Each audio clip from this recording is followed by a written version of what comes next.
pulsar. Pulsión. Pulsión de radio. Un programa donde la cultura late y el inconsciente nunca falta a la cita. Conducción y producción, Gabriel Pulice, Florentina Gamarra y Diego Yaiche.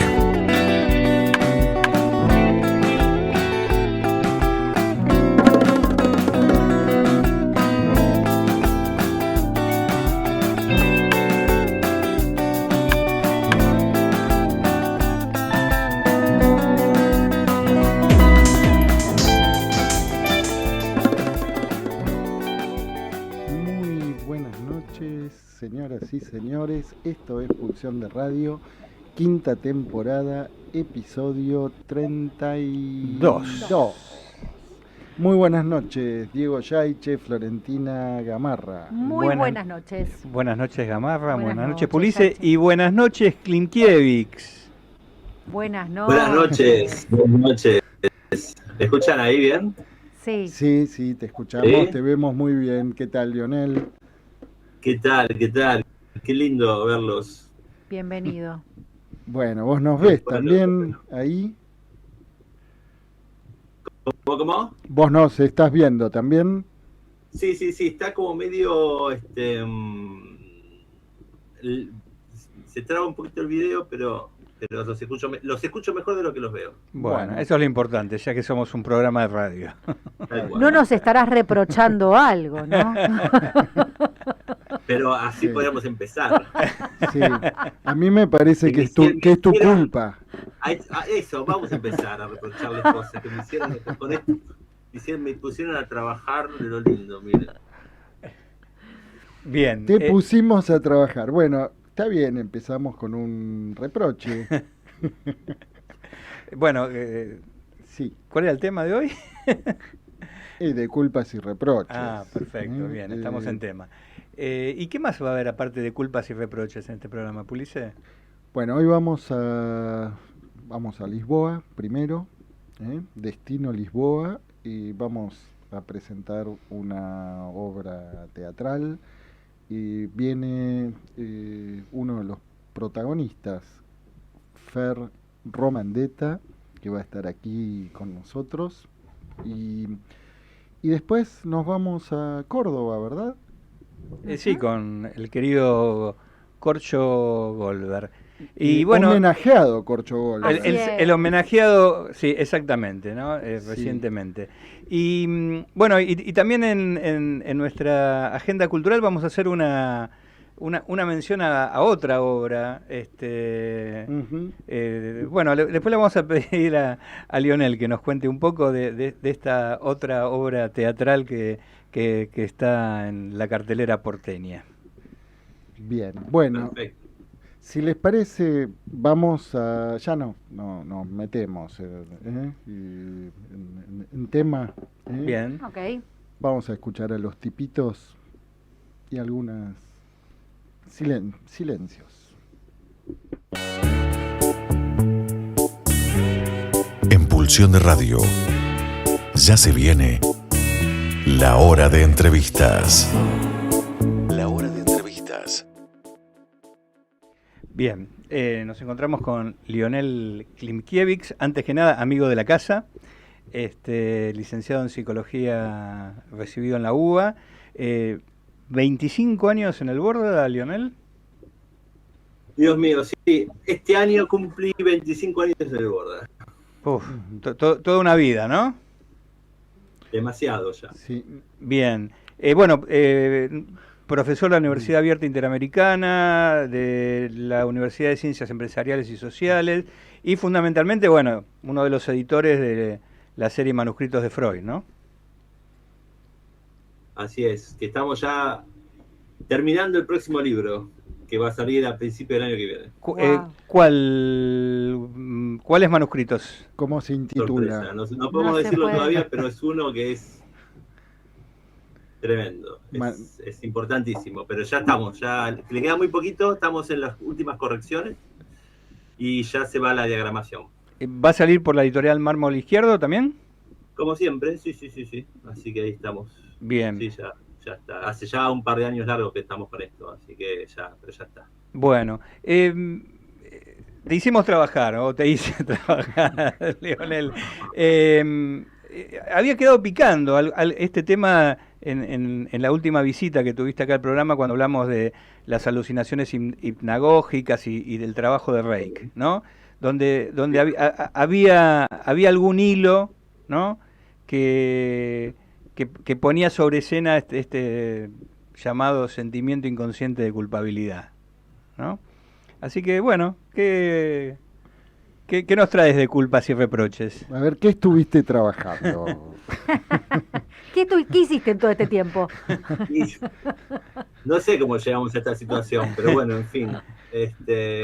No, primero les agradezco la invitación, como siempre. Para mí, me encanta la radio, me encanta el programa. Este año han tenido, aparte, un año top ustedes. Han invitado, tras invitado, uno mejor que otro, la verdad. Sí, empezamos por las nuevas incorporaciones. Ya con eso me parece que dimos un hitazo. Y eso, ahora iba a eso. Valentina, no nos conocemos personalmente, pero hemos hablado en algunas oportunidades y la verdad que es un gusto también saber Muchas que estás gracias. ahí. Y yo quiero agradecerte públicamente Gabriel. tus mensajes que han sido para mí un bálsamo. Realmente lo sabés, no lo vamos a contar en el aire, pero los dos sabemos de qué hablamos, así que muchas gracias. Así que bueno, sí, genial, un gusto, la verdad, y bueno, les agradezco, en serio. Bien. Muy bien. Y como había quedado ese tema, no me acuerdo, sí, fue en aquella conversación. Sí. Y por algún motivo llegamos a eso, no me acuerdo ya cuál era el motivo, pero llegamos. Y entonces cuando dije, bueno, pero digamos, si hay uno de los temas que han sido muy trabajados en el psicoanálisis, el tema de la culpa, así que decir algo original, nuevo al respecto es imposible, casi diría. Pero dije, bueno, ¿qué poder decir al respecto que por lo menos sea algo un poquitito diferente? Entonces, bueno, a raíz del trabajo que venimos haciendo con los libros de Freud y demás, voy a elegir este tema de los reproches y la culpa justamente por el problema del reproche, que está muy ligado, pero ¿por qué está muy ligado? Porque lo que me interesa tal vez contar es un poco cómo Freud llega al problema de este sentimiento inconsciente de culpa, que ahí habíamos, ¿no?, hablado a la última. Uh-huh. Y Freud llega de muchos lugares, ¿no? O sea, nosotros vamos a partir de la famosa frase, ¿no?, de el paciente no se siente culpable sino enfermo, y que en realidad, más que el sentimiento inconsciente de culpa, hay que hablar de necesidad de castigo, ¿no? Eso Freud lo plantea ahí en Yo y el Ello, el problema económico del masoquismo, que es una época clave para pensar el tema del giro que hace Freud a partir de 1920. Esas son las cosas que ya sabemos, ya se comentan tanto y demás. Pero me parece que es interesante meterle la patita, digamos, del reproche. ¿Por qué? Porque es algo que Freud viene trabajando desde sus inicios. Hay una digo, junto con esta famosa frase que acabo de nombrar, hay una frase que dice Freud, que no está publicada en sus obras, pero lo dice en la Sociedad de Viena, en una discusión que se arman, que están trabajando X cosa, no importa, y Freud hace un comentario y dice, esto es en 1920, dice, la conciencia de culpa, así la define, es una forma superior de la organización de la angustia. ¿No? Una indicación importante. De hecho, Lacan, hay no me acuerdo en qué entrevista, va a decir algo muy parecido, ahí por los años 70. Esta forma superior de la organización de la angustia, ¿no? Es una frase que Freud dice así en un círculo íntimo de la Sociedad de Viena, pero ¿qué quiere decir? Eso por un lado.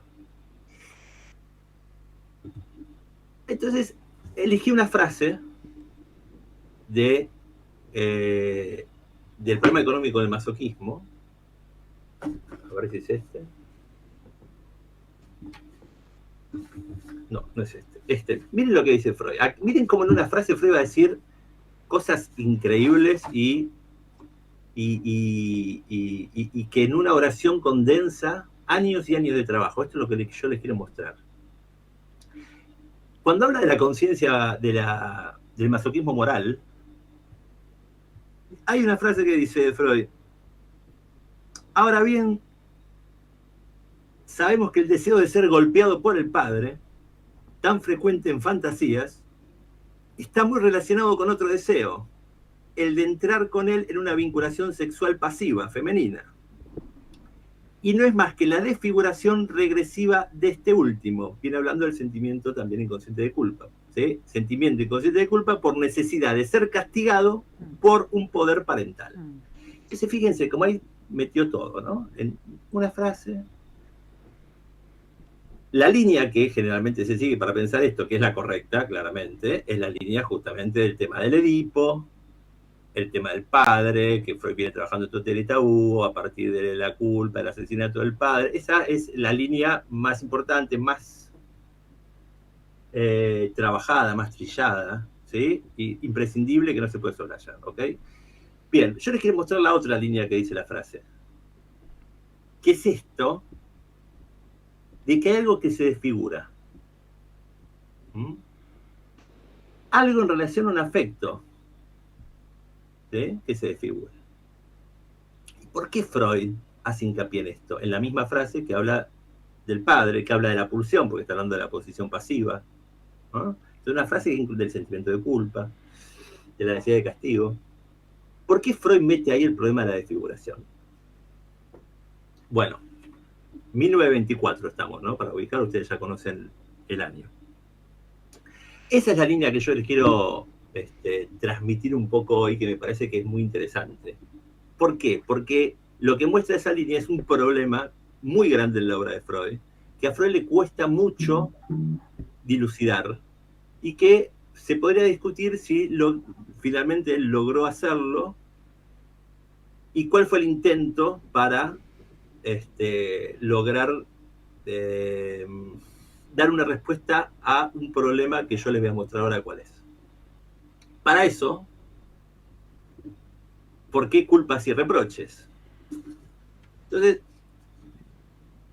ambos están en relación a un acto. No a un acto, digamos a una acción. ¿Sí? A una acción que se supone, vamos a ponerlo así, moralmente incorrecta, ¿no? La culpa se siente, el reproche se atribuye al otro. Entonces ya la culpa y el reproche en realidad es un modo de hablar de la relación del sujeto con el otro, claramente. Por el lado de la culpa, por el lado del reproche. La culpa y el reproche nos marcan claramente la relación del sujeto con el otro. Bien. Ahora, uno podría decir, ¿no? Aquella frase de Lacan de que uno solo es culpable de haber sido en su deseo. Esa es una frase muy freudiana también. ¿Por qué?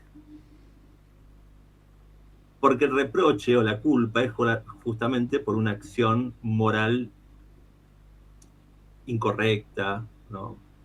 Negativa. Y la clave de eso está en la acción, ¿sí? Que en todo caso el reproche o la culpa o el castigo inherente a la culpa, el sentimiento de culpa, uno podría decir que es una descarga, vamos a decirlo en términos bien freudianos de la época, ¿no? Que es una descarga motriz sin acto. ¿Sí? Freud hace una diferencia entre la descarga motriz y aquello que de la descarga motriz se transforma en acción. No toda, si traducimos esa acción como un acto, no toda descarga motriz es un verdadero acto para un sujeto. Y aquí tenemos la relación con la angustia, y por eso Freud dice que es una organización más elevada que la angustia. ¿Por qué? Porque en definitiva, ese reproche al otro o la sensación esa de culpa y la necesidad de castigo por el otro, por ejemplo, lo que esconden es una angustia frente al desamparo del sujeto. ¿No?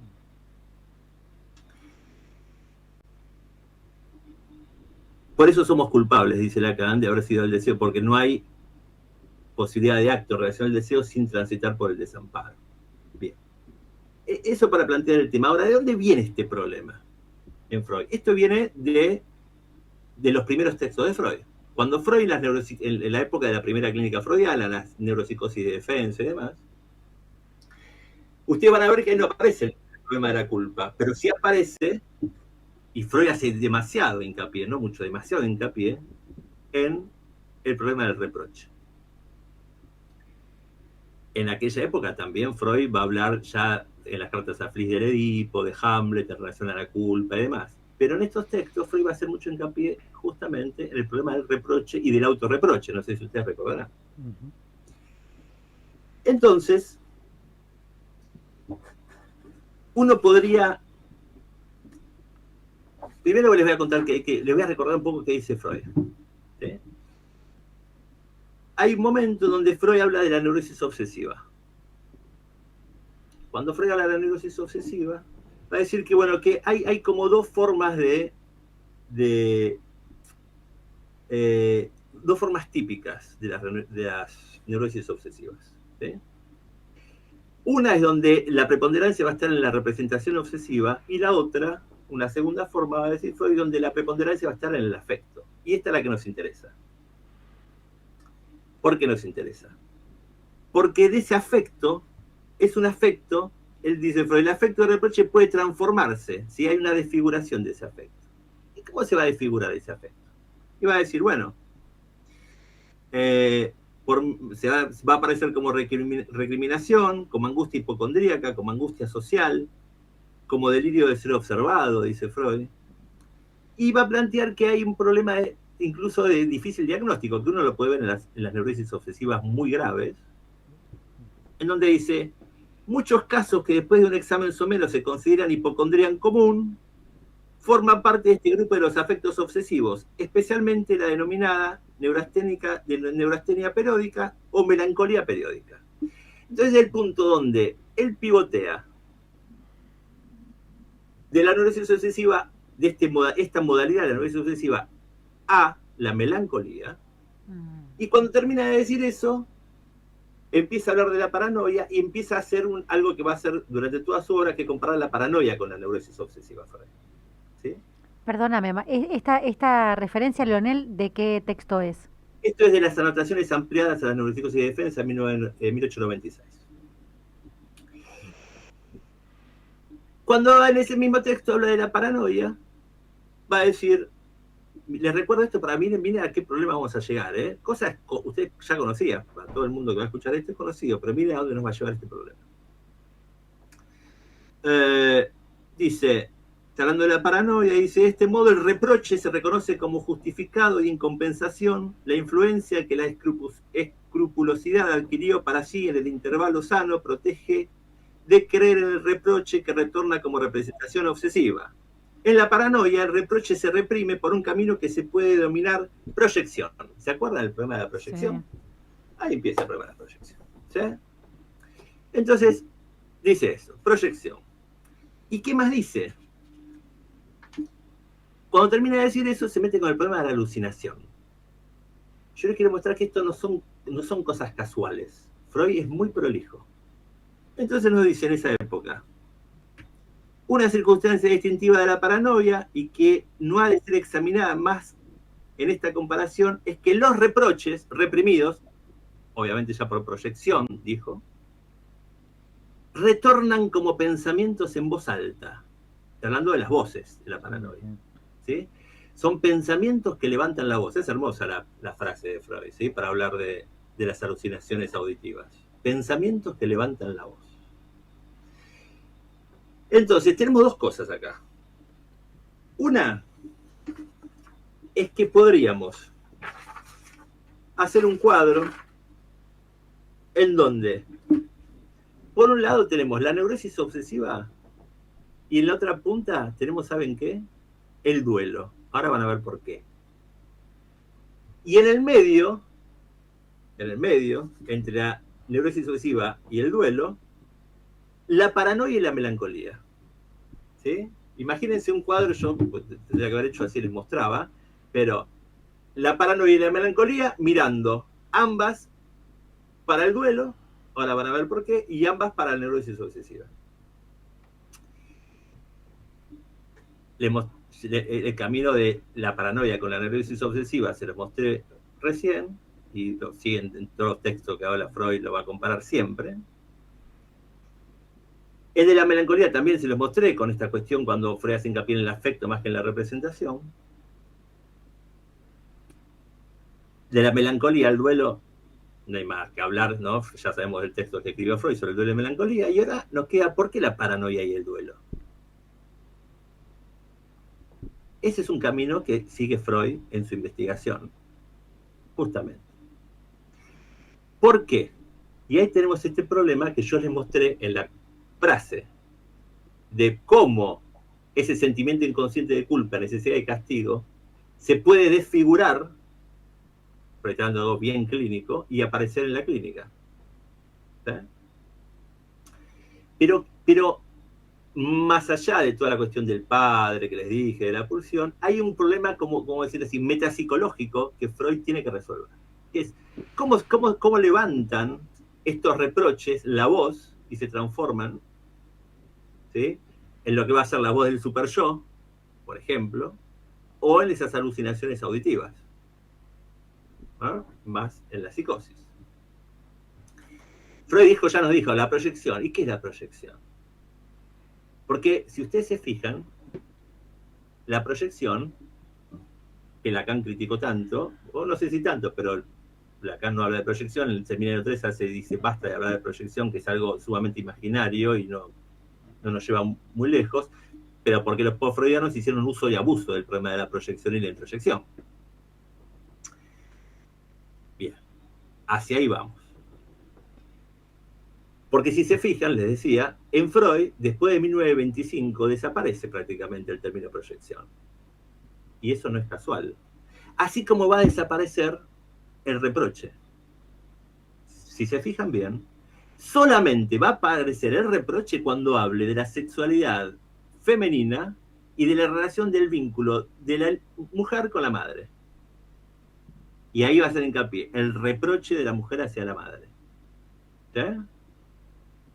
Ahí retorna el problema del reproche, pero no va a decir nada de la proyección. Ya la proyección va a desaparecer. Y uno dice, bueno, ¿por qué después los porfirianos hicieron tanto con este problema de la proyección? ¿Y por qué desaparece en la obra de Freud? Ustedes saben también que Freud iba a escribir un texto en la época de la metapsicología, él lo anuncia sobre la proyección, y no, el otro día creo que Miguel Gasteazoro, un genio Miguel, que estuvo con ustedes, lo escuché, hablaba de los textos que se publicaron, que no se publicaron. Bueno, él nombró en ese momento que hubo textos de la metapsicología que Freud anunció y que no publicó, no se sabe si lo escribió, se supone que sí, pero no aparecieron, no saben dónde están, nunca más aparecieron.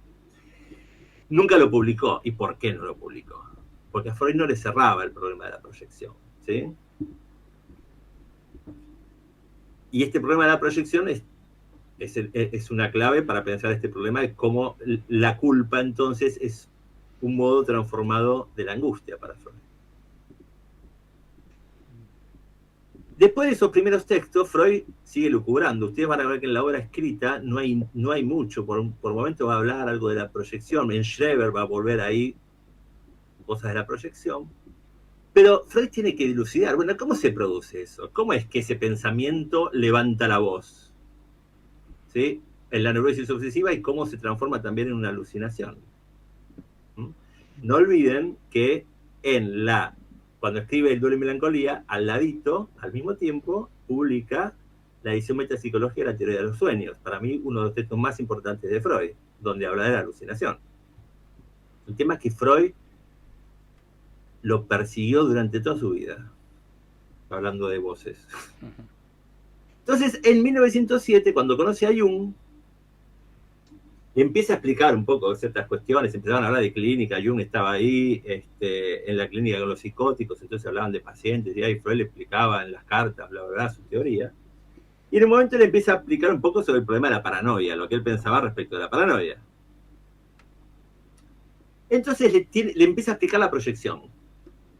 ¿Sí? No le voy a contar toda la carta, para el que quiere buscarla es la del 14, dice, entre el 14 y el 21 de abril de 1907. ¿Sí? Fíjense. Les busqué algo entre aquellos primeros textos y la época de Duelo y Melancolía. Más o menos.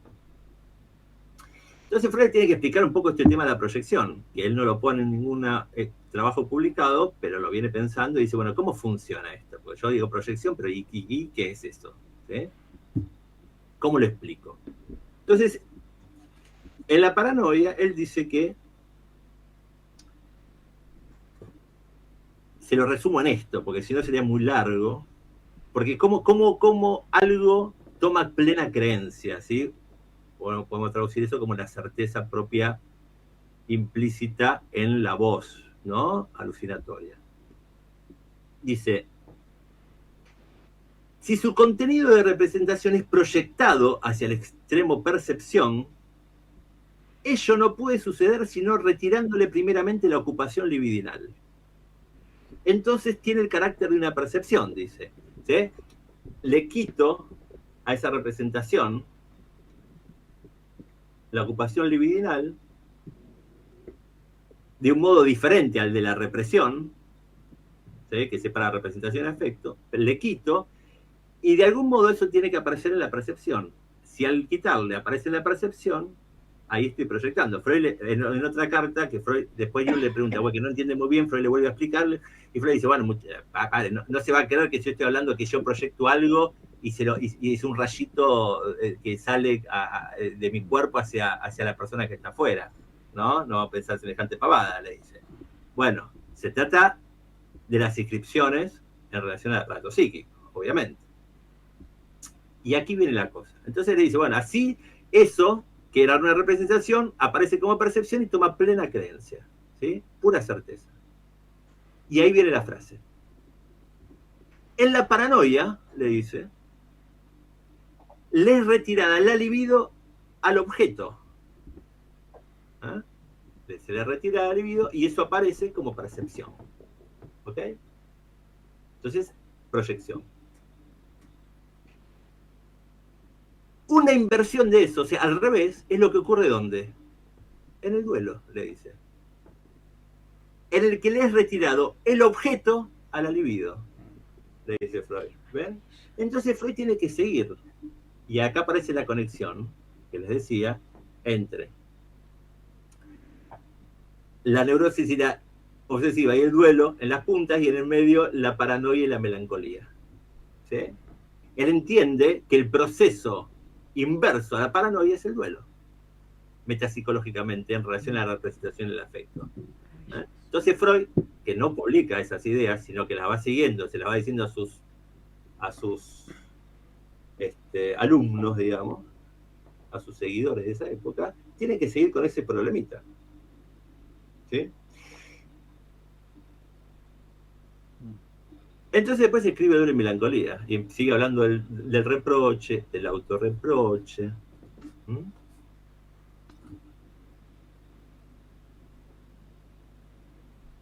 Bien. ¿Me van siguiendo hasta acá un poquito? Sí, ¿no? Perfecto. Lionel, yo te voy a interrumpir, voy a cometer un hecho absolutamente reprochable, pero el tiempo es tirano. Te tengo que pedir un favor. ¿Nos podés dar unos minutitos para ir a una pequeñísima pausa musical, pero mínima, y enseguida volvemos? Yo tengo 2 preguntas, si cuando volvemos me das lugar a hacerlas. Un poco de música. Exactamente. Más reproches y culpas musicales. Bien, estábamos escuchando a la Versuit. ¿Cómo se llama este tema? Sencillamente, lo que más te guste y nada más. Lionel. Bien. Había unas preguntitas. Sí, yo quería, por supuesto, agradecer el recorrido, que me parece que es maravilloso, pero todo el tiempo que te escuchaba me venía, por lo pronto, 2 textos. El primero es Pulsiones y Destinos, o Pulsiones y sus destinos, vamos a decir. esto de la vuelta hacia la propia persona y la transformación en lo contrario. Me aquejaba la pregunta, porque digo, eso es uno de los destinos que Freud plantea ahí en relación a la pulsión, ¿no? Y pensaba, el reproche y la culpa, si podrían pensarse bajo esa serie, ¿no? En tanto la culpa quedaría del lado, digamos, de que se siente, y el reproche es algo que se dirige al objeto, y si en ese sentido habría una relación posible para pensar desde ese escrito freudiano, en esa vertiente. Y la otra es que en el texto la represión me llama la atención porque él plantea como destinos del afecto, digamos, ¿no? Ahí el afecto puede sofocarse, puede adquirir un tinte coloreado o puede transformarse en angustia, ¿no? Y ahí, por ejemplo, no aparece esta otra vía que me parece tan interesante, que es, no aparece la proyección, ¿no? Digo, en ese sentido no lo piensa de esa manera. Nada, me surgían esas dos preguntas en relación a estos planteos anteriores, porque sería en todo caso transformación de qué, o se proyecta qué, ¿no? ¿Qué es lo que aparece proyectado? ¿Se entiende? Como si queda del lado de los desarrollos libidinales, del desarrollo pulsional, de qué estamos hablando. Como que ahí me parece que hay cosas ahí bien interesantes que pueden despejarnos. Por eso yo les leía esa frase de masoquismo, donde ahí aparece lo de la posición pasiva. Cuando en esa frase él dice,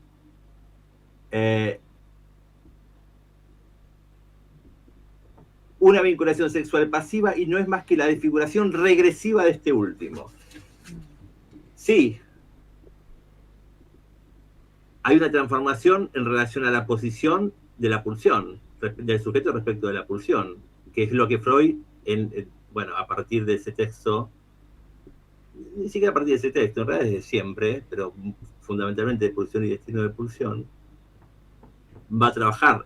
Y que cada vez se le da menos importancia, me parece, en relación a el trabajo de la pulsión, el problema de la posición pasiva y la activa. ¿Por qué? Porque para Freud es muy importante eso, y él lo dice, nosotros en la modernidad estamos demasiado preocupados por el objeto.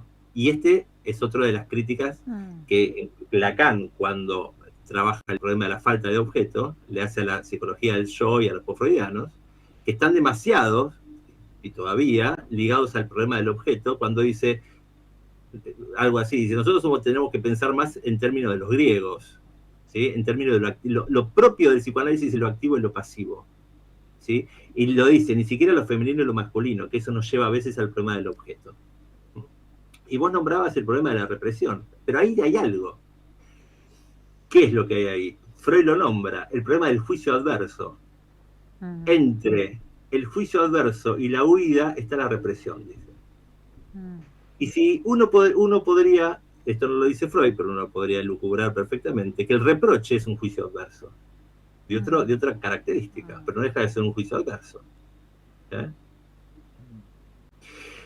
Y el juicio es una de las grandes deudas, el problema del juicio es una de las grandes deudas en la obra de Freud. Uno va a decir, no, pero pará, en el texto sobre la negación, Freud habla del juicio, sí, en el texto de la negación, y no en muchos lugares más. Dice algo en pulsión y destino de pulsión, pero no hace un desarrollo de algo que él viene pensando respecto del problema del juicio. Y Lionel, ¿qué se te ocurre, o por lo que vos venís investigando, qué le quedó por decir sobre el juicio? ¿O qué es lo que no está explicitado? ¿Qué es lo que no está explicitado?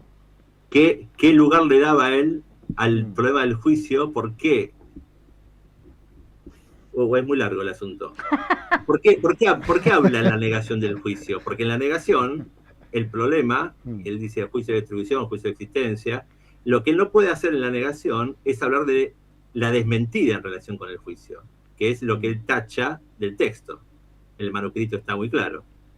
Él tacha el problema de desmentida, porque eso se iba a llamar negación y desmentida. Él no puede, ¿sí? No puede en ese momento, entonces le queda rengo ahí el problema del juicio en relación a la desmentida.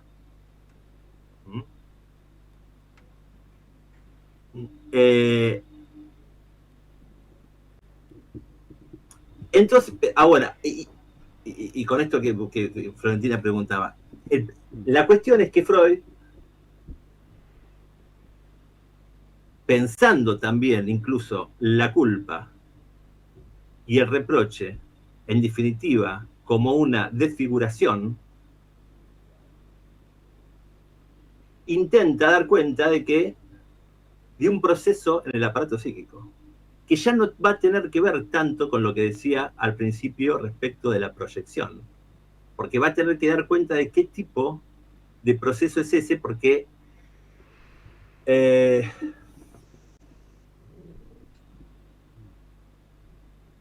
cuando, hablando de la represión, en el fetichismo, diga, tenemos que encontrar otro mecanismo y dejar la represión para el problema de los afectos y dejar a la desmentida para el problema de las representaciones, está hablando de este problema. Esa es una frase que queda como muy descolgada, porque uno siempre piensa, a partir de Lacan, bueno, lo que se reprime es una representación, pero Freud dice, dejemos la represión para el problema de los afectos y dejemos la desmentida para el problema de la representación. Y ahí tenemos el problema del juicio, ¿no?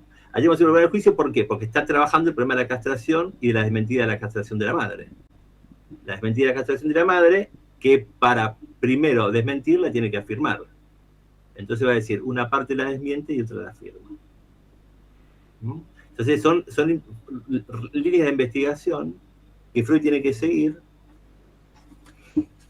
y que esta desfiguración que Freud va a encontrar, que aparece cada vez más, él viene trabajando desde la interpretación de los sueños, por el tema de la desfiguración del sueño, desde ahí parte del asunto fundamentalmente, pero insiste siempre con la desfiguración, que digo, así está traducida como desfiguración. La palabra es Entstellung. La Entstellung, la famosa Entstellung, va a dar el giro fundamental al final de su obra. Entonces uno puede pensar, retroactivamente, ¿qué pasa con el problema de la angustia y la culpa en relación a la Entstellung? ¿Por qué? Porque Freud, si ustedes leen el Moisés,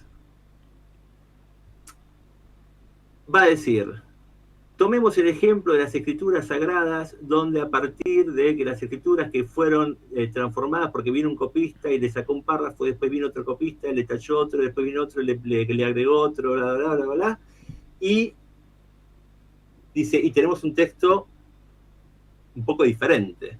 Entonces va a decir una de las frases más importantes de su obra, que es, con la desfiguración de un texto pasa algo parecido a lo que ocurre con un asesinato.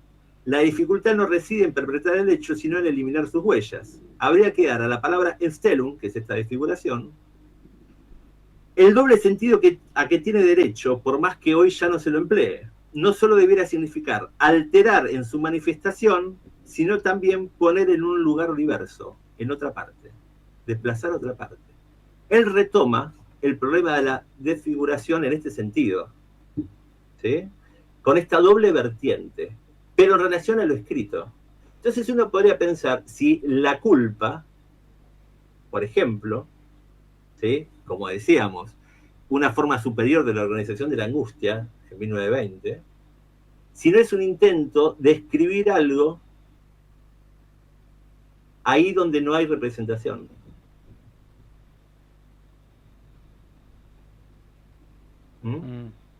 Por eso, y ahí vamos a lo que hablábamos la otra vez, la culpa va a aparecer, la necesidad de castigo, como una de las resistencias más importantes en el tratamiento analítico.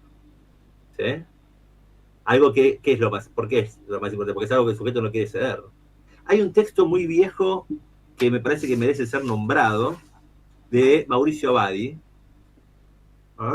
muy bueno sobre el tema del reproche, de la paranoia, el autorreproche y demás.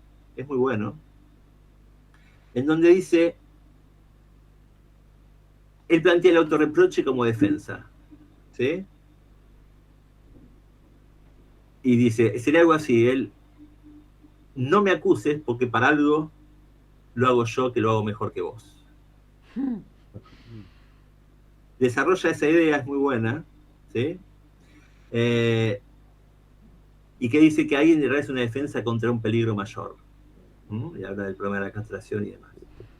Entonces, yo me preguntaba, y se lo dejo con pregunta, si con esta cuestión en la que Freud vuelve respecto a esta desfiguración, porque esa proyección de la que habla al principio es un modo de desfiguración, obviamente, y también de puesta en otro lugar, pero no tiene el mecanismo. Es solo nombrar un hecho descriptivo para Freud nada más, ¿sí? Ahora, al final de la obra lo trae en relación a lo que se puede inscribir y al escrito, ¿sí? Claro, pero entonces en el medio lo que tenemos es el problema de la segunda tópica, ¿no? Claro, obviamente. Porque el punto es que si lo que se desfigura, en todo caso, tiene que ver con cierta desfiguración y figurabilidad, también ahí está el proceso primario, digo, todo lo que nosotros venimos entendiendo en ese punto, y ahora nos llevaste como a una especie de transliteración, transcripción. Ah, porque además la desfiguración del afecto, ¿no? Que digo, ahí ya estamos en un nivel que no es el de la representación. Claro, exacto. Entonces, pero ahí, ya que hablaba Florentina de eso, de la segunda tópica, uno de los problemas de la segunda tópica, que Freud trabaja en el yo y el ello, y está en los borradores, en las notas, en las ideas que él va escribiendo, es el que plantea en ese texto que escribe al lado de Duelo y Melancolía, que es la edición metapsicológica, donde habla de la alucinación. ¿Y qué dice Freud ahí? Da la clave de todo. Dice, hay una nota al pie, después de hablar de la alucinación, dice, en definitiva, para poder entender el problema de la alucinación, tendríamos que partir de la alucinación negativa. Y ahí está la clave. Porque, ¿qué venía diciendo en la interpretación de los sueños Freud? Bueno, la laguna del sueño, la parte oscura del sueño, ¿sí? El ombligo del sueño, que no tiene representación. ¿Cómo aparece en el sueño aquello que no tiene representación? ¿Sí? Da el ejemplo, dice, la forma del sueño toma esto del contenido del sueño, y aquello que no tiene representación aparece como una laguna del sueño, dice, ¿no? Entonces, ¿qué ejemplo pone? Bueno, yo me largo a hablar y no termino. Sí, pero llegamos a... ¿Qué ejemplo pone? Dice, un paciente me contaba que había soñado que estaba en un hotel y justo se equivoca de habitación, entra en la habitación donde se están cambiando de ropa, 3 mujeres se están desnudando. Y ahí, cuando está, entonces dice, relata el sueño, el paciente relata, sí, se estaban desnudando y ahí, no sé, ya no me acuerdo mucho, aparece una laguna y después, bla, bla, bla, sigue con otra cosa. Y después dice, ahí está la clave. Ahí aparece Epstein, ahí. Ahí aparece Epstein. Ahí dice, con los genitales femeninos. Sí. Hay algo ahí de la laguna del sueño, de la parte oscura del sueño, que tiene que ver, ¿sí? La forma del sueño reproduce eso que no tiene representación. Y Leonel... Y el sueño, en la edición metapsicológica empieza hablando del sueño como alucinación y como proyección, lo dice ahí en ese texto. Es casi una de las últimas veces donde va a aparecer. Y ahí dice, pero ahí tenemos que ir a la alucinación negativa, porque Freud lo que va a perseguir ahí es lo que no tiene representación. Claro, ¿no? claro. Y Leonel, y entonces ahí nos volvemos a Silverer, y esto que, antes de que se enojara con él Freud, estos sueños de umbral, porque justamente lo que ubica a Silverer es sueños donde no estaría en juego, digamos, lo que se figura, no es ningún pensamiento inconsciente pero se figura un proceso psíquico. Exactamente, pero un proceso psíquico, pero uno diría el propio proceso de figuración, pero no un contenido psíquico. No, se figura el proceso, por ejemplo, del despertar. Exactamente, pero no una, digamos, un pensamiento que se podría... Una presencia. No, hilvanar un pensamiento, sino que efectivamente lo que se pone en manifiesto, ¿no? es el proceso mismo. Pero ahí uno podría decir, es pura acción. Lo que pasa es que yo creo que el problema de Silverer es que se entusiasmó con el símbolo. Exacto. ¿Sí? Entonces, todo era una simbolización estaban en la época donde discutían, ¿no? Del 10 al 20, hay un montón de trabajos sobre los discípulos de Freud sobre el problema del símbolo. Se discutía mucho el problema, por eso son importantes los trabajos de Silverer, pero el problema es que todo era simbolizable prácticamente para Silverer. O sea, todo era alegorizable. Claro, y por eso se quedó se quedó con Jung y no con Freud. Claro, pero más allá de este punto donde lo determinan el ocultismo, digamos, pero si justamente este umbral, ¿no? Que incluso él ubica, ¿no? Que toma distintas figuraciones en este umbral del despertar o este umbral del sueño, si justamente no es un punto de laguna, si este umbral no es un punto justamente sin representación. Yo creo que no, yo creo que para él no, porque justamente lo que busca es mostrar cómo eso está representado en el sueño. Claro, para Silverer, pero no se podría pensar, si digamos, desde el ombligo del sueño, que ese umbral es un punto sin representación, más allá de lo que plantea Silverer. Pero por supuesto, para Freud, claro. Bueno. Y en ese punto la culpa sería un poco... Por eso, Freud, a esa altura, cuando Silverer está en ese problema, a Freud le interesa lo que no tiene representación, lo que no se representa, no lo que se representa. Lo que no se representa de ningún modo. ¿Sí? Duelo y melancolía uno lo podría leer desde ese lugar. ¿Sí? Cuando habla del tema de... dice, el melancólico, ¿no? Dice, nos muestra sin vergüenza sus autorreproches. ¿Por qué no tiene vergüenza? Dice... y lo muestra así. Bueno, uno a veces no tiene vergüenza porque algo del dique, por un lado, que no operó. Ahora, pero por otro lado, hay una mostración de eso. Entonces yo por eso digo, ¿no será que Freud está pensando que en todo caso la culpa, ¿sí? Y la necesidad de castigo, porque en definitiva ese es el punto, ¿sí? No es un intento de inscribir algo que no se puede inscribir? ¿De qué modo? Pensándolo en términos de Freud, en el punto de la mezcla pulsional, digamos, de la erotización de la pulsión de destrucción, la pulsión de muerte. Como un punto en donde ahí podría nombrar algo, o intento nombrar algo, como modo de defensa, sobre aquello que es innombrable. ¿Sí? Yo creo que esa sería una línea para investigar de Freud. ¿Sí? Esta que yo les estoy mostrando, que parte del problema de ese del reproche y del problema de la proyección. Y de qué pasa con aquello que no se puede, porque ¿cómo proyecto lo que no tiene representación? Sí, y también el límite de que no toda culpa la tenemos que llevar al punto edipisable, ¿no? Es una advertencia clínica también como orientación, porque si no la culpa siempre terminaría desembocando en el complejo de Edipo, ¿no? Y volvemos siempre a esa roca viva, cuando en realidad me parece que de este modo, tomándolo como ese resto, ¿no? Que en todo caso es en un intento de escribir algo, se trata de otra cosa, más algo del orden de una transcripción sería.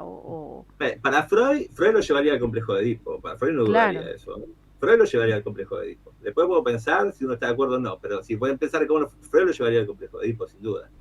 Pero viste que él incluso ahí diferencia, cuando dice lo del complejo de Edipo, yo ahora recuerdo, estaba mientras que te escuchaba recordando, que él diferencia ahí, ¿no? La culpa, y en un momento dice de esta continuación inconsciente de la moral, y la llama hipermoral, ¿no? Cuando dice, no sería correcto hablar de un sentimiento inconsciente, bueno, por todas las explicaciones que da, y lo llama como continuación inconsciente y lo ubica como hipermoral, ¿no? También ahí como el tema de la economía, como un exceso, como algo que no es solamente cualitativo, ¿no? Y que tiene absolutamente, porque hay una ganancia de la enfermedad, una ganancia primaria de la enfermedad. Claro. Ajá. Bueno, vamos a tener que recomendar a nuestra audiencia que escuche el programa anterior en el que vos participaste, sobre Silverer y Reich. Y Reich, ¿sí? Y también vamos a invitar a nuestra audiencia, pues vamos a tener en un par de semanas como invitada en uno de los últimos programas a la gran culpóloga argentina, que es Marta Jerez San Martín. Así que claro, bueno, vamos. Un gran libro. Sí. Y claro, la línea... Por eso yo intentaba mostrar otro camino Sí. para, ¿no?, abordar estas cuestiones, porque es un camino aledaño, digamos, no es el principal. Sí, que en realidad interesa justamente porque es un tema que amerita ser desplegado en todos los pliegues que se pueda desplegar, los despliegues y despliegues, ¿no? Y bien, bueno, muchas gracias, Lionel. Si te llegás a quedar escuchando el programa, en el comienzo de la agenda cultural vamos a hablar de una obra de teatro que creo que la has visto. Sí, muchas gracias, sí, porque está muy buena. Yo creo que le va a gustar mucho a la gente. Es un tema muy actual el que aborda ahí Ramiro Klimkiewicz. Bueno, si querés quedarte un ratito más, dirigida y actuada. Muy bien. Sí. Bien. Si querés quedarte un ratito más y podés aportar algún comentario también, Lionel. Pero como gustes, si no, te liberamos. Bien. Bueno, vamos a...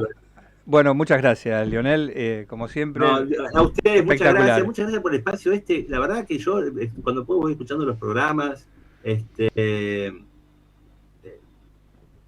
un espacio donde el psicoanálisis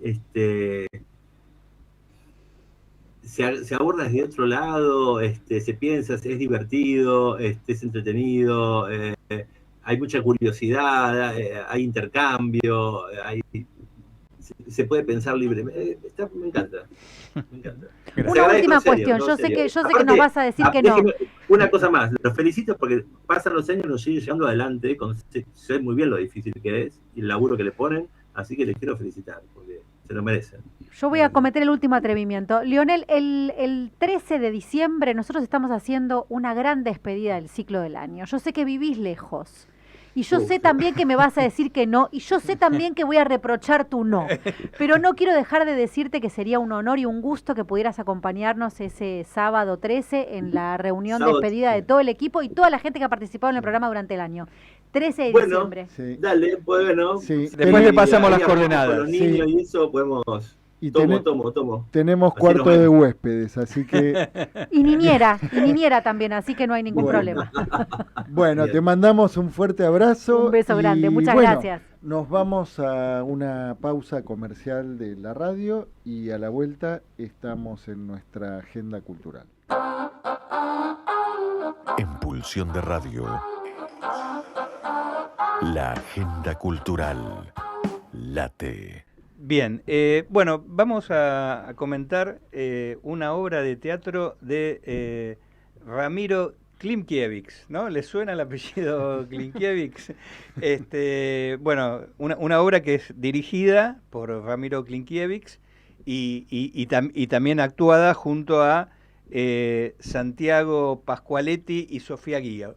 Estamos hablando de Mi querido diario. Mi querido diario es una obra dramática con tintes de humor, ternura y crudeza, que aborda el doloroso camino de la infancia cuando es marcada por el bullying, la incomprensión familiar y la búsqueda desesperada de aceptación. La historia va a girar en torno a Enrique, que es un joven adulto que revive su niñez desde el escenario de su cuarto infantil, ¿no? Mezclando el presente con recuerdos vividos y monólogos que dialogan con el público, el espejo y su propio pasado. La obra expone cómo las palabras, los gestos y las dinámicas sociales, familiares y escolares pueden construir la identidad de un niño, así como destruir su autoestima. Pero además, el texto interpela directamente al espectador sobre la empatía, el dolor invisible y la superficialidad de una sociedad que premia la humillación y castiga la vulnerabilidad, relacionando la problemática del bullying con destratos ocultos, pero reales en otras facetas de las relaciones interpersonales, tanto en la niñez como en la adultez. Mi querido diario se está presentando en el Teatro del Jufré. Jufré 444. Bueno, va los sábados a las 18 horas, ya hubo 2 funciones, el 1 y el 8, y bueno, y aún quedan funciones el 15 y el 22 de noviembre, ¿no? Bueno, como reza la gacetilla, ¿qué ven las personas cuando se miran al espejo? Bueno, nos ha anticipado nuestro invitado de hoy, Lionel, que la obra es excelente y recomienda ir a verla. Bueno, muy bien. Y nosotros íbamos a recibir hoy a Fer Romandeta para presentar Destino Lisboa, pero bueno, tuvo otro destino, porque tuvo una descompensación, así que vamos a presentar nosotros brevemente. Destino Lisboa es una obra que está teniendo lugar en el Jufré. Ahora vamos a pasar bien los datos con la actuación de Alba Cecilia Helguera, Alejandra Pavone y Fer Romandeta. Y una diva olvidada, una docente y un agente inmobiliario reciben una misteriosa invitación para pasar la Nochebuena en una casona perdida. Lo que prometía ser una cena íntima se convierte en un encierro absurdo, hilarante y cada vez más inquietante. Entre brindis incómodos, recuerdos confusos y verdades que duelen, descubrirán que esta Navidad, ya se acerca Navidad, no trae paz, sino preguntas imposibles de responder. No sé si a alguno le pasó alguna Navidad, algo de eso. Con un humor filoso y una tensión que no da respiro, Destino Lisboa es una comedia feroz y profundamente humana sobre el ego, la memoria y ese amor que se comparte sin saber con quién. Ching. También ficha técnica. Exactamente. Ficha técnica. También en el Teatro Sí. Jufré, ¿no es cierto? En el Jufré, sí. Dramaturgia, Fer Romandeta, actúan Cecilia Helguera, Alejandra Pavone y el dramaturgo, Fer Romandeta también.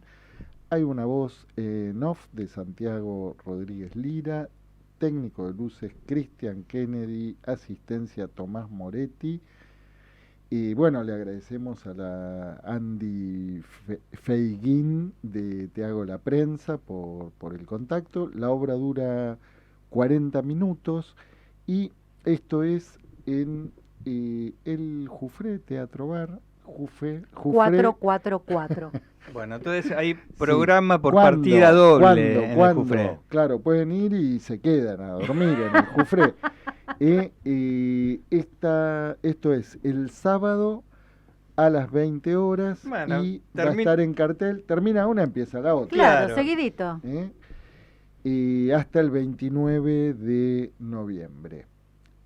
Bueno, programa doble en el Jufré. sí, después le vamos a pasar la gorra al Jufré, que le estamos mandando a todos a nuestra distinguidísima audiencia. Bueno, si les parece, vamos a escuchar un tema musical. Bien. Y a la vuelta, Destino Fernet con Coca. En Pulsión de Radio ya se viene El Rincón de los Libreros, la columna que en tu biblioteca no puede faltar. Buenas noches, Rubén Corcho Goldberg. ¿Cómo le va a ustedes por ahí? Muy bien, muy bien. ¿Te han hecho un homenaje, Rubén? No, bueno, no, homenaje no. ¿Y cómo le llamarías? A ver. Un motivo de la noche de la librería y una excusa pues para hacer una nota, amigos periodistas. Una vida entre libros. Sí, es una 60 años. Ajá. Con los libros. 60 años entre libros. Ajá. Entre libros. No es poco. Ajá. Y contanos, ¿quién te hizo la entrevista, Rubén? Una periodista del canal Telefe. Del canal Telefe. De Telefe Córdoba. Y bueno, y paralelamente había habido otra nota en el diario también. Bueno, inquietudes que está bien que van, pero lo excuso siempre el libro, felizmente. No soy yo, son los libros. Bueno, igual habría que preguntarle a los libros, que cómo vienen llevando estos 60 años contigo. Y ahí están, ¿viste? Yo creo que de noche se juntan y hablarán de mí. ¿Qué dirán los libros de ti, Habría que dejar algún micrófono ahí, ¿no? Y contanos, ¿esta entrevista fue en el marco de la Feria del Libro de Córdoba? No, hay un día que se festeja el Día de las Librerías, ¿viste? En Buenos Aires lo tienen ustedes, hay un día... Sí, la noche de las librerías.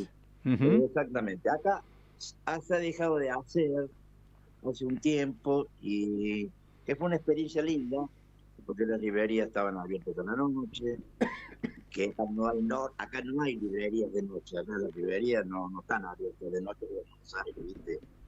Como en la calle Corrientes, no hay. Pero bueno, eso se dejó de un lado, se privilegia la feria, y bueno, entonces con esa excusa hicieron esta nota. Bueno, pero que está bien. Nada. Bueno, algo que no te hayan preguntado en la nota y que te quedaste con ganas de decir. No, porque la nota fue extensa, te digo, después le editan, después el tiempo que tienen, ¿viste? Hablé de muchas cosas. Y hace poco también han levantado una nota que salió en uno de los diarios de Córdoba, donde ahí sí hago un repaso de mi historia con el libro, de mi inicio en el año 65, y ahí hago unos pequeños homenaje o mención a libreros históricos que ha tenido esta ciudad. ¿No? Sí, libreros históricos. Históricos, sí, casi diría, y de librerías que ya no están. Pero quedarían de esa historia, quedarían 2 nomás o 3, ¿viste? 3 sería la norma. ¿Y te referís solo a Córdoba o a otros lugares de la Argentina? No, Córdoba, porque mi hecho histórico ha sido Córdoba histórico. Así que mi relación con el libro es de Córdoba. Es una relación cordobesa con el libro has tenido. Exactamente, si quieren leerla así, estaría bien. Ese sería un buen título. Ajá, bien. Una relación cordobesa con el libro. Muy bien. Y sí, hay que reivindicar lo local, ¿no, Corcho? Frente a la Universal.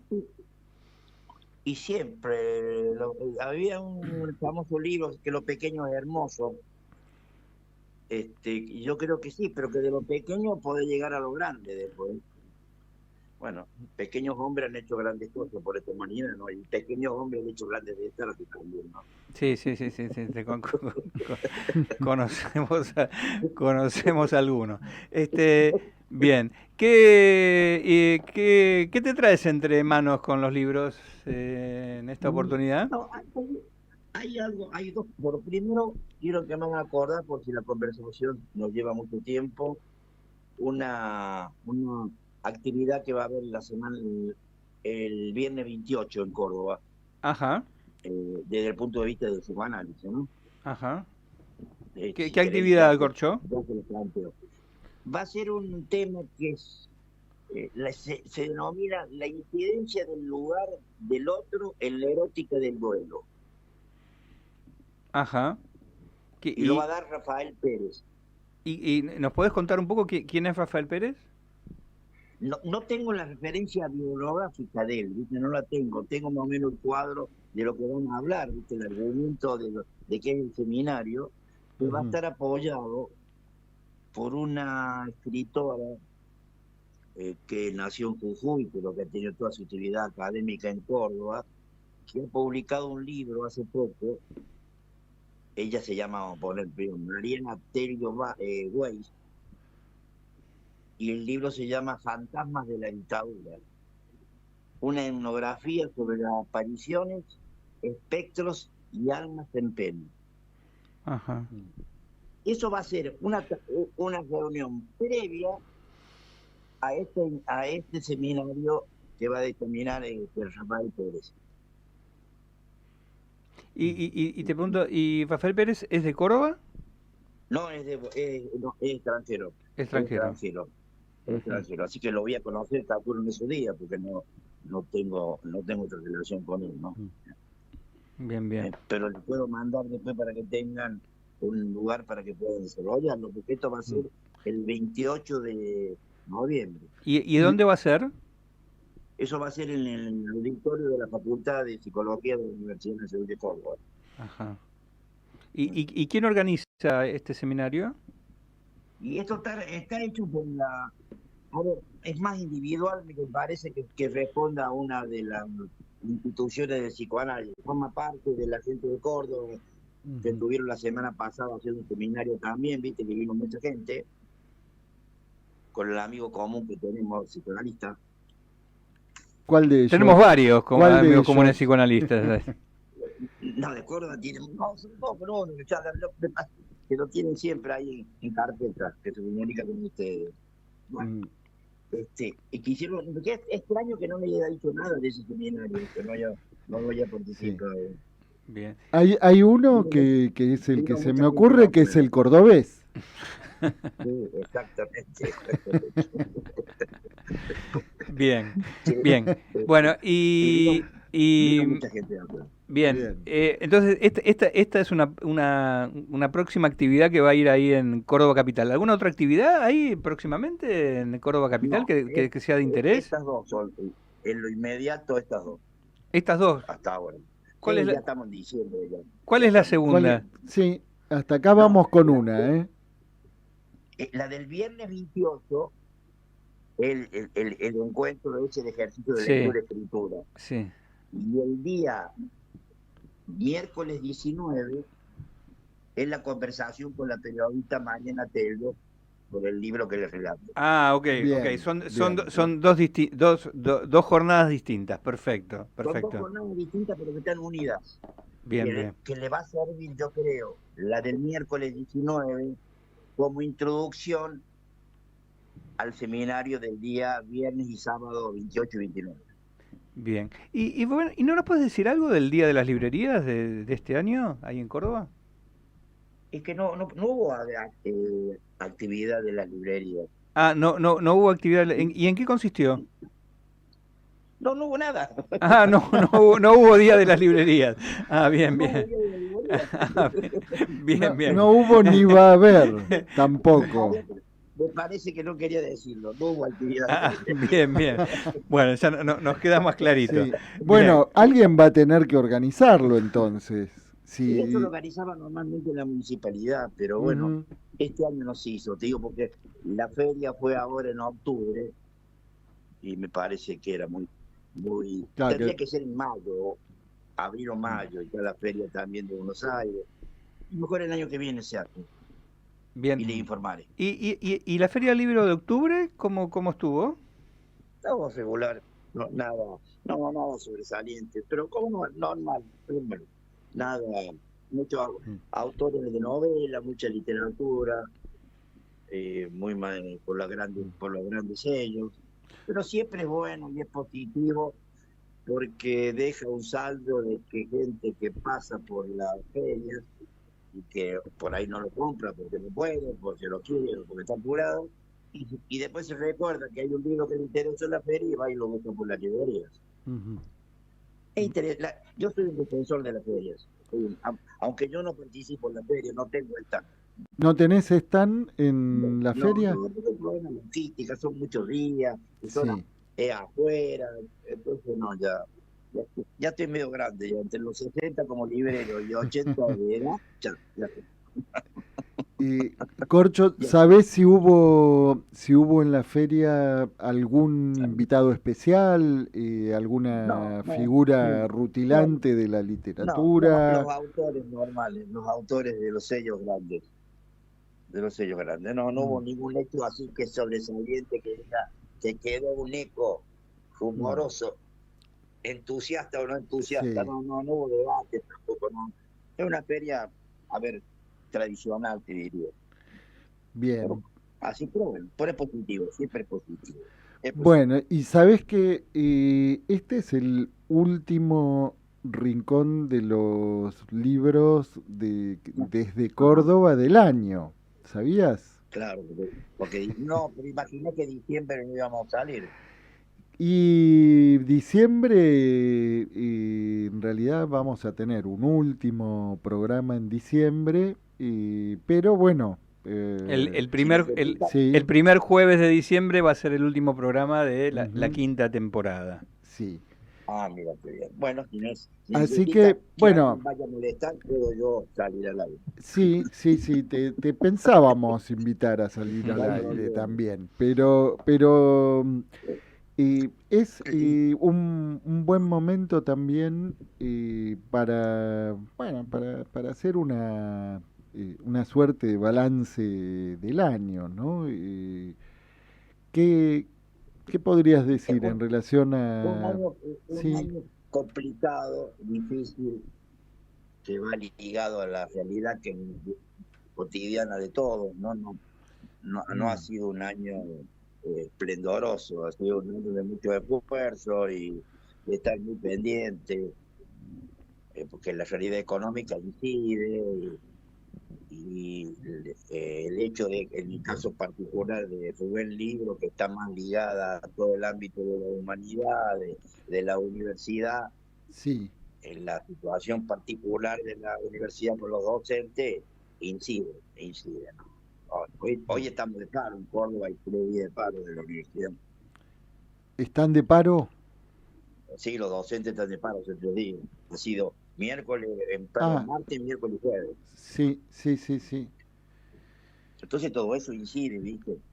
Incide, entonces, bueno, la librería, como te digo, es la síntesis de lo que pasa, no va a ser un hecho independiente, ¿no? Bueno, Y porque eso uno también se... tiene su precio. Sí. Y eso se Y vos notó fíjate que mucho hay y... un hecho, mm, y que en estos dos encuentros que hace de psicoanálisis, que viene gente de Uruguay, o de Chile, o de México, mm. ahí te das cuenta de una realidad nuestra. El libro para ellos, el argentino está caro, porque la vida en Argentina está cara. Ellos preferirían que tuviéramos un dólar mucho más caro. Sí, sí. Entonces les sería el libro mucho más barato. Con el resultado de que estuvo viniendo mucha menos gente, hubo menos participación extranjera. Exactamente. Sí, sí, sí. Exactamente. Tío, en el caso de la semana pasada, que hubo, como te digo, gente de Uruguay, de Chile, de Paraguay, y que vinieron a la librería, y la selección que hicieron fue grande, pero después la selección que hicieron para llevarse fue pequeña. Claro, a la hora de pagar y algunas... Porque todos vienen con el celular y hacen la conversión. Claro. Ahora... Y entonces llevan el libro que no consiguen en sus países. Ahora, Corcho, eso se notó también en lo que hace a las publicaciones. ¿Tenés algún registro de esos? Mira, normalmente la Cámara saca el registro, hoy no lo hay todavía, pero ha disminuido la cantidad de ejemplares que se publican.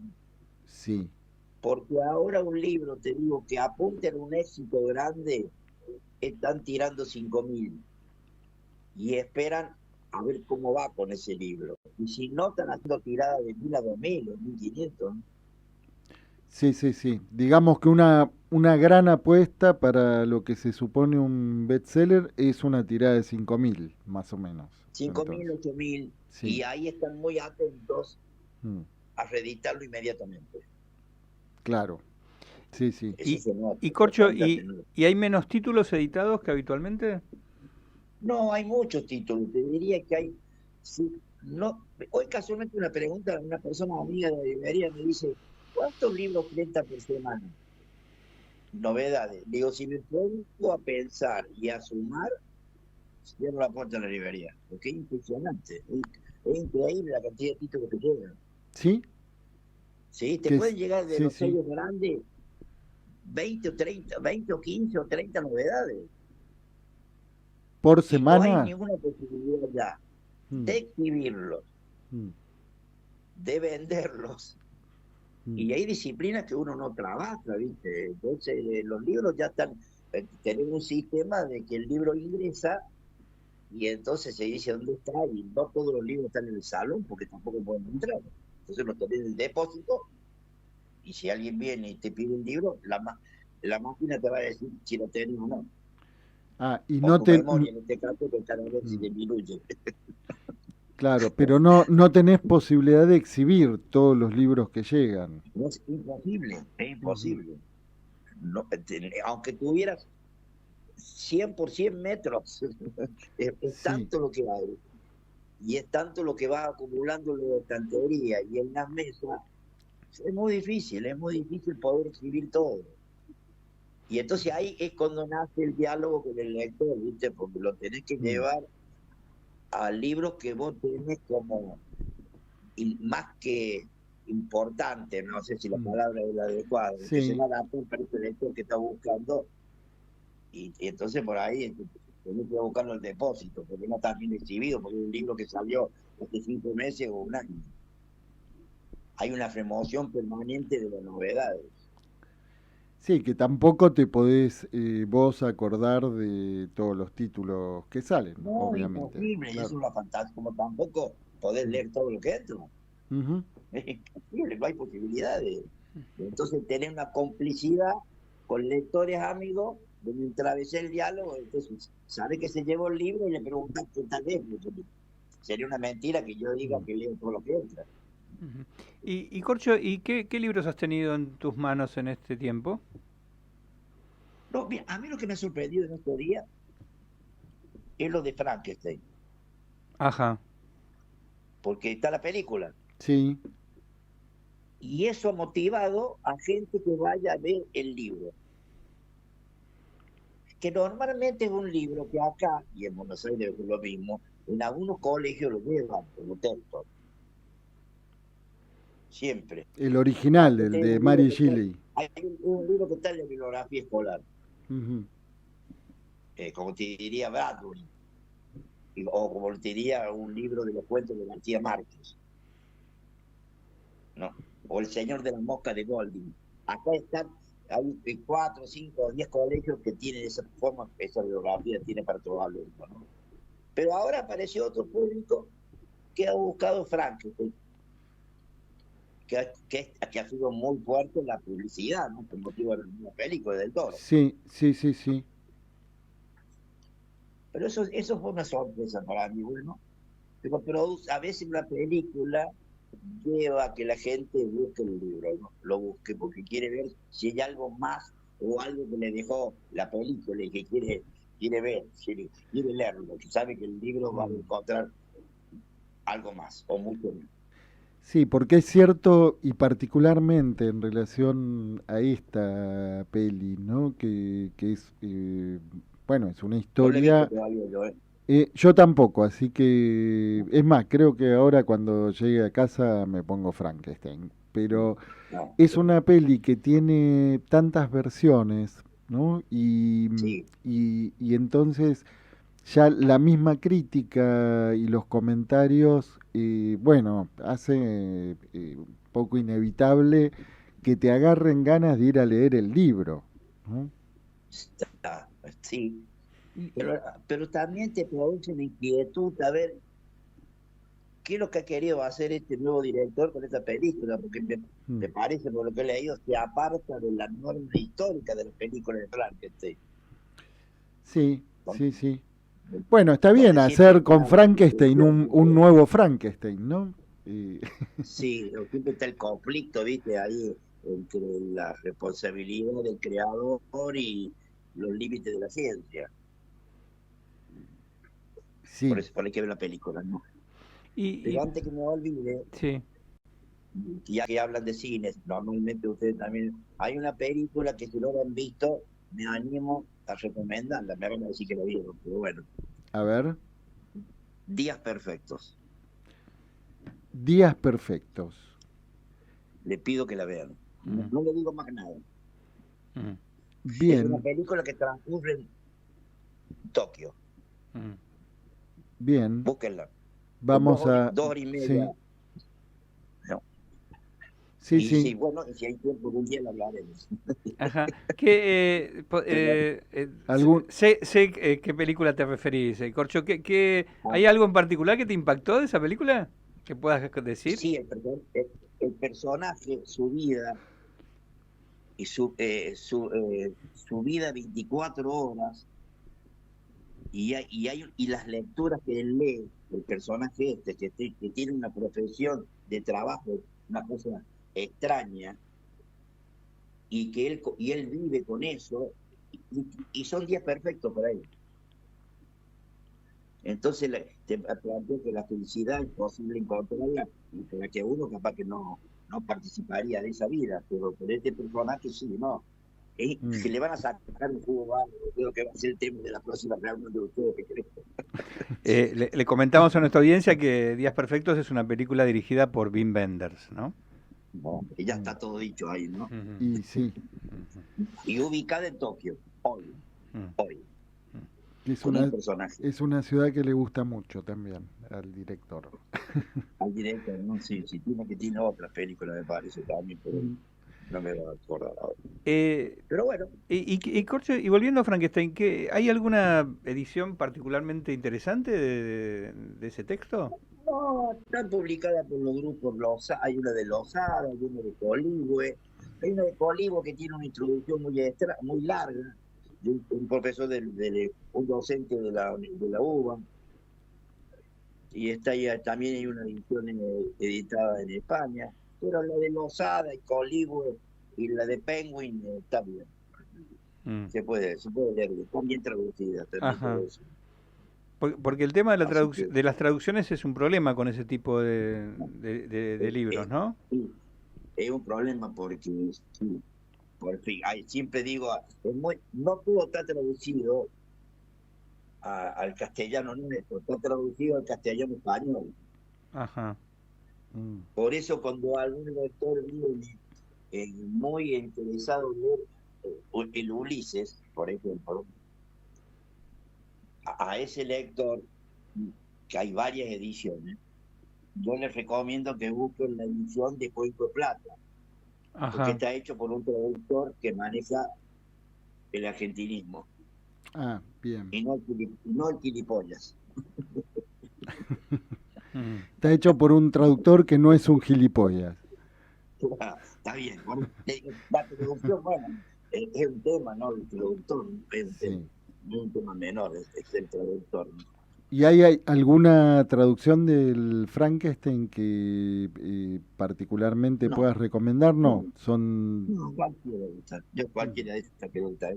La de Coligüe me parece que está muy bien. Está muy bien. Bien. ¿Y algún otro libro estuvo en tus manos en este tiempo? No, finalmente llegaron los libros del Premio Nobel. Ah, finalmente llegaron. Llegaron los 4 libros que están traducidos, El último lobo, al sur del lago, al este del río, que están publicados por Cirilo, que es una editorial argentina. Y la otra libro es que La melancolía de la resistencia y Tango satánico, que están publicados en una editorial española, ¿no? Acantilado, que llegaron ahora, ¿no? Bien. ¿Y te has metido con la lectura de alguno de ellos? Perdón. ¿Te metiste con la lectura de alguno de ellos? No, todavía no. Lo tengo ahí en carpeta. Lo tengo en carpeta. No me parece que me va a traer mucho el tema, cómo maneja el Fuhrman del apellido de tantos consonantes. Krasznahorkai. ¿Cómo? Perdón, no te escuché. El autor, Krasznahorkai. Bueno, pero sí, yo creo que vale, pero me parece por todo lo que leí y de los analistas, los críticos literarios, habría que leer uno por lo menos. Tango satánico me parece que habría que leer, me parece. Bien. Bueno, mucho más. Bien. para este boletín. Bueno, te agradecemos como siempre, Corcho, y no sé si vas a andar por Buenos Aires de acá a fin de año, difícil. Difícil, era una idea ir antes de que termine noviembre, me parece que la va a complicar. Bueno, vas a tener noticias nuestras para fines de noviembre, seguramente, como para, bueno, en fin, no te queremos adelantar nada.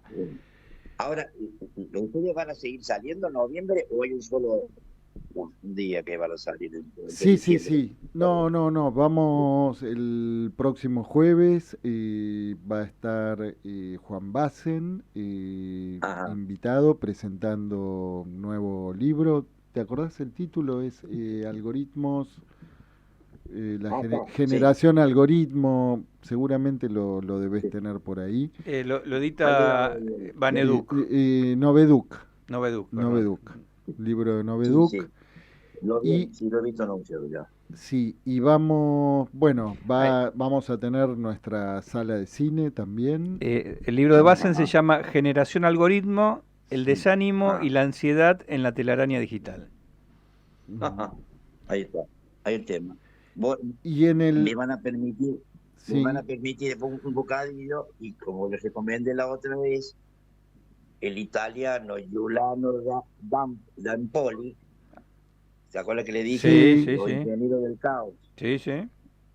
Bueno, ahora salió La hora de los depredadores. La hora de los depredadores.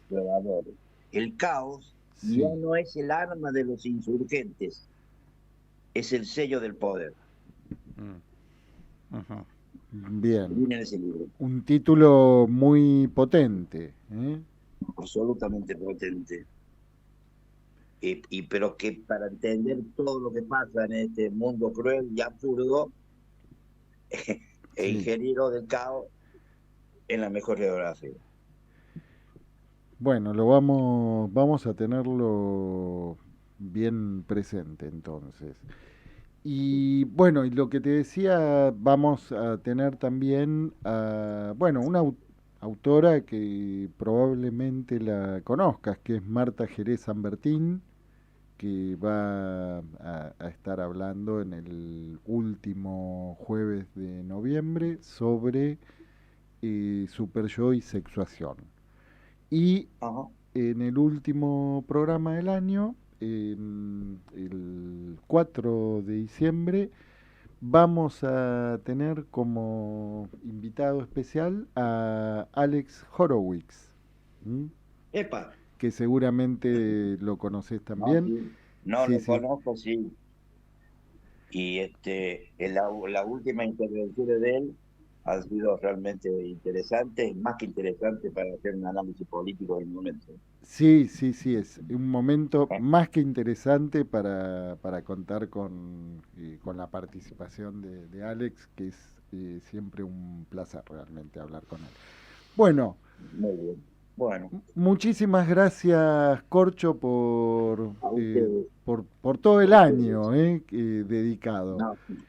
Y pendiente nuevamente el cabrito. Bien, ya habrá oportunidad. Ya vamos a llegar. Y bueno, y por supuesto te esperamos en la 6ª temporada, Corcho. Y sí, si es posible, ahí estaremos conversando. Bueno. ¿De qué de eso se trata? De conversar. Muy bien. Bueno, nosotros nos estamos despidiendo por hoy, y nos volvemos a encontrar el próximo jueves. En Pulsión de Radio.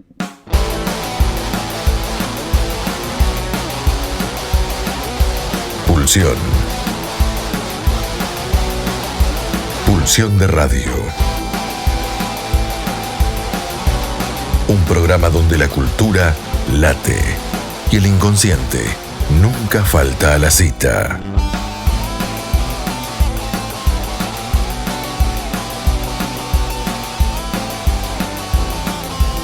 Nos volvemos a encontrar el próximo jueves de 22 a 24, aquí en la RZ.